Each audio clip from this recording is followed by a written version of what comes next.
As a child, I'm told bruises will heal eventually with time. But what about those emotional bruises I wear?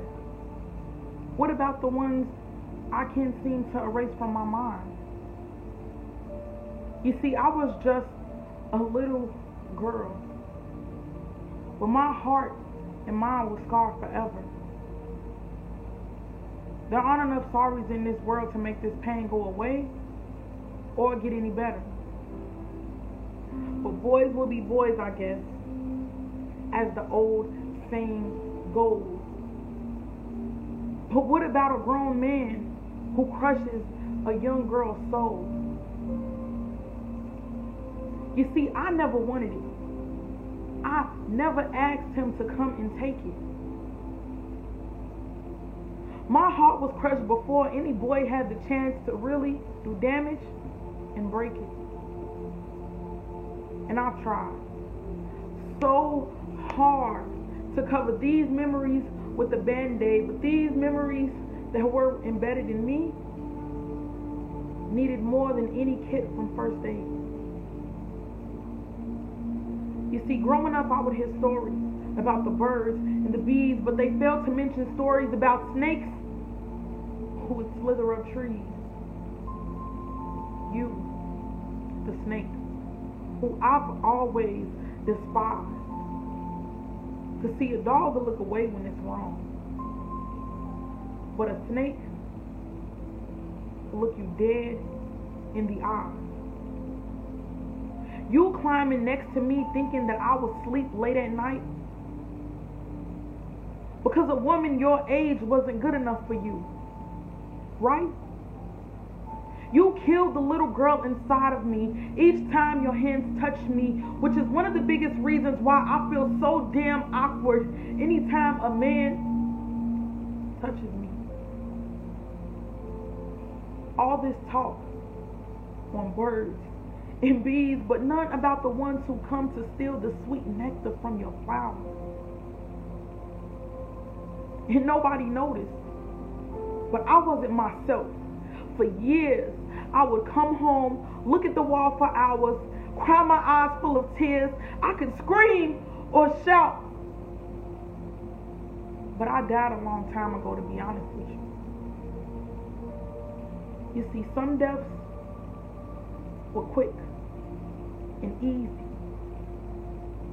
but this was one death I couldn't speed up no matter how hard I tried. I knew the reason I looked at men the way I did, but to most people, I just lied, wondering why I was so stuck. And everyone was going on and on around me, and I was left sitting, wondering what I did to deserve to become such a broken young lady. And I waited years for someone to please pay attention to me. But not even Superman himself could save me. Last night, I cried. But fuck that day. And fuck anyone who didn't take the time to understand my hurt. Because not only was my innocence taken away, but my self-esteem and my worth.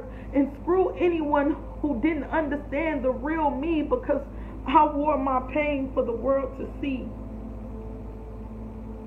But let's continue this talk about the birds and the bees. Let's talk about the ones who take your leaves, leaving your tree naked or bare. Because physically, yeah, I was living, but mentally, I wasn't there. Took years to regain my strength, years to be reborn, but only I have managed the strength to be strong enough to break every chain, break every mental chain that had me up tossing and turning at 3 a.m. when I would have nightmares of these recollections. Memories of these images that left my brain and heart infected. The images that I would see when I closed my eyes that constantly left me traumatized. I wasn't that religious, and I barely went to church. So it was hard for me to pray to the man above. And I never found it ludicrous on how much I wanted to run away, love. I never want to hear about the birds and the bees again, because it's just a friendly reminder on how I was never really able to fly away. And I guess you can say that I'm making some progress, because for the first time in my life, I didn't want to die today. For the first time in forever, I took a breath and I looked at just how far I've came.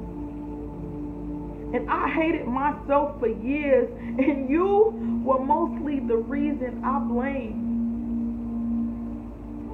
But I survived, and I found the strength to finally speak out on my situation. And it's a shame that this is so common in all of our communities, and it's not limited to one particular generation.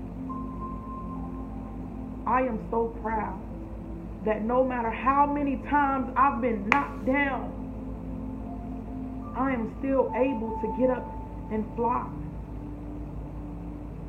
So when you talk about this story, the birds and the bees, don't forget to mention the me's, the big, courageous, and determined butterflies.